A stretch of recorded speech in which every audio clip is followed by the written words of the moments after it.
पंढरपुरात श्री विठ्ठल मंदिर परिसरापासून अगदी 1 किलोमीटर अंतरावरती आम्ही घेऊन आलो आहोत सागर डेव्हलपर्स निर्मित श्री दत्तनगरी रहिवासी येलो झोन ओपन प्लॉटचा भव्य प्रकल्प। सांगोला रस्ता शनीश्वर मंदिराच्या समोर गुरुदेव नगर नजीक सांगोला रस्त्यापासून अगदी 200 मीटर अंतरावर 50 फूट डीपी रोड लगत 20 फूट अंतर्गत रोड, रस्त्याच्या दोन्ही बाजूला झाडं, स्ट्रीट लाईटची सुविधा, नगरपालिकेचं पाणी कनेक्शन, सिमेंट कंपाऊंड युक्त क्षेत्र, बसण्यासाठी बेंचेस, सर्व सुविधांनी परिपूर्ण असलेल्या श्री दत्तनगरी या आमच्या प्रकल्पामध्ये आपल्या हक्काच्या घरासाठी प्लॉट बुकिंग करण्यासाठी आजच संपर्क करा। संपर्क क्रमांक 721874 3131 आणि 721817 1221।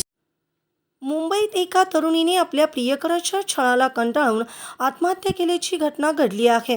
8 मार्च रोजी या तरुणीने गळफास लावून आत्महत्या केली होती। ही तरुणी डॉक्टर असून तिचे नाव स्तुती बजरंग सोनावणे असे होते। मुंबईतील अँटॉप हिल पोलीस ठाणे यांनी डॉक्टर स्तुती बजरंग सोनावणे यांना आत्महत्येस प्रवृत्त केल्याप्रकरणी फजल मोहम्मद खान वय वर्ष 31 याला लोअर परळ येथून अटक केली।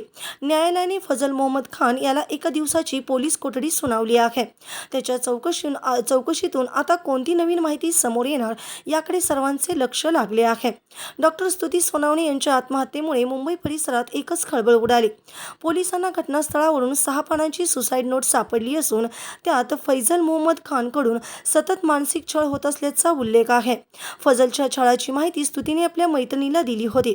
त्यात तिने 1 दिवस तू फ्रीजमध्ये सापडशील असे वारंवार म्हणायचा असे सांगितले होते।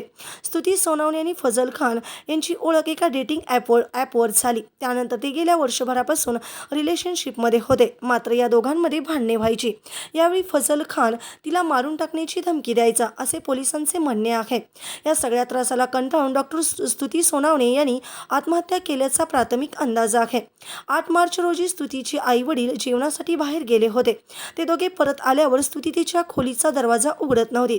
त्यावेळी स्तुतीच्या वडिलांनी खोलीचा दरवाजा तोडला असता स्तुतीने गळफास घेतल्याचे निदर्शनास आले। पोलिसांनी घटनास्थळी येऊन पंचनामा करून स्तुती सोनावणे हिचा मृतदेह ताब्यात घेतला।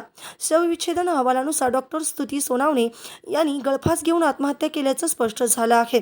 या प्रकरणी अँटॉप हिल पोलीस अधिक तपास करीत आहेत। या तपासातून आता कोणती नवीन माहिती समोर येणार हे बघावे लागेल। ताज्या घडामोडी पाहण्यासाठी आमच्या YouTube चॅनलवरील PVR म्हणजेच पंढरी वार्ता या न्यूजला सबस्क्राईब करा आणि शेजारील बेल आयकॉनवर क्लिक करा।